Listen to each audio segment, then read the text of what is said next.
quite a sluggish version. This is the 6-speed manual, and I must admit it's the first time I've had a manual version of this vehicle.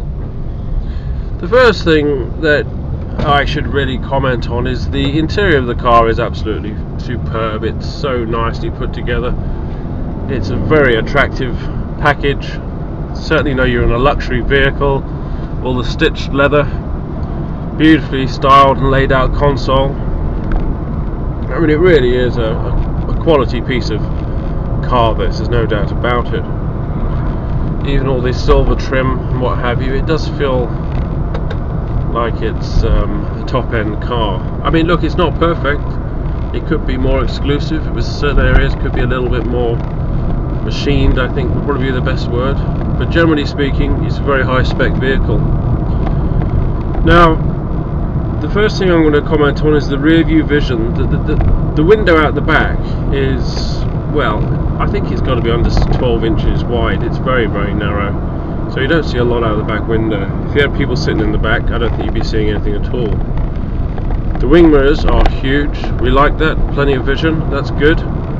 Instrument cluster, well, it is a little bit obstructed by the steering wheel, and I often think to myself, why would I want to adjust the steering wheel so I can see the dials? Surely the whole idea of adjusting the steering wheel is for an ideal driving position. There's no reason for that, so I always think it's a bit of a flunk on a car manufacturer's side. Center console, very easily laid out, very basic. There's nothing confusing here like you'd find in the Cayenne, Porsche maybe. Now, I don't know that it's this particular vehicle, but this car's pulling to the right a lot, so I sense the tracking's out, and I'm constantly having to correct the direction in which I'm travelling, which is a bit irritating, I have to admit. Now, if I give the car a bit of a shake, get an idea of what sort of balance it has, and it is quite a stable vehicle. The steering is certainly very responsive, and you turn the steering and the car does turn. There's no real lag.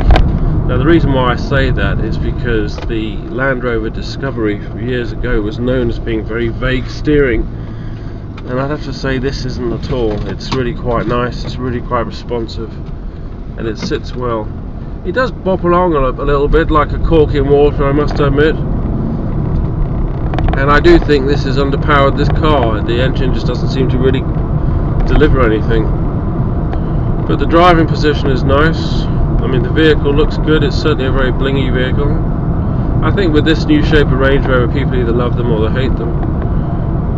But this particular car, I must say, is not ticking all the boxes.